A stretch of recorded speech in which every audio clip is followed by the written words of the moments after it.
Դուք խոսում եք այնտեղ պահվող անձանց մասին, ավելացրեք, որ Նիկոլ Փաշինյանը այն մարդն է, որ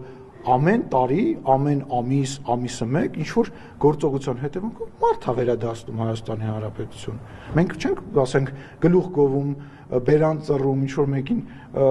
փորձում լավը թվալ, չգիտեմ, քաղաքականության մեջ տղամարդ խաղում։ Մենք գործ ենք անում, եւ այդ գործի հետևանքը այն է, որ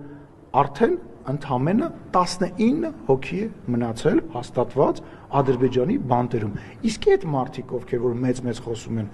ինչ են արել Հայաստանի Հանրապետության համար կամ հենց այդ նույն մարդկանց համար։ Այդ մարդկանց պատճառով է, ովքեր կարող եմ վերջացնեմ։ Այդ մարդկանց պատճառով, ովքեր որ մեզ քննադատում են, որ մենք ունեցել ենք 44-օրյա պատերազմ, որ այդ մարդիկ հիմա բանտում են։ Հենց որ այդ մարդիկ, ովքեր որ մեզ հիմա փորձում են քննադատել, թող լռեն։ Պարոն Սիմոնյան, խոսելու լսի 200 գերիներից մնացել է 19 հոգի։ Կարամ ամեն օր քեզ թուղթ գրեմ, ուղարկեմ, ուրախ ցույց տակ, ծապտակ անցնեք, գնաք առաջ եւ ընդհանրապես բան չփոխվի։ Թողեք գործ անենք, թողեք այդ մարդկանց հետ բերենք ոնց որ բերում ենք։ Հերիք քաղաքական շարժումներ անեք, գերիների հետ կապված բանը անհայտ կորածների ծնողների հետ կապված քաղաքական շահարկումներ անեք, մահացածների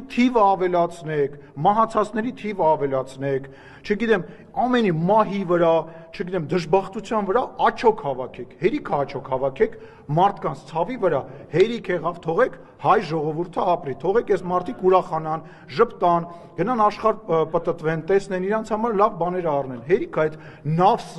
Նավսը, Քոչարյանով, Սերժով վերցրեք, այս դրսից եկած օլիգարխներով վերցրեք, տարեք ձեր մոտ ձեզ պահեք։ Հերիք եղավ բոլեղը։ Պարոն Սիմոնյան, երբ որ խոսում ենք խաղաղությունից, այդ երեքը նավս են այս երկրի վրա։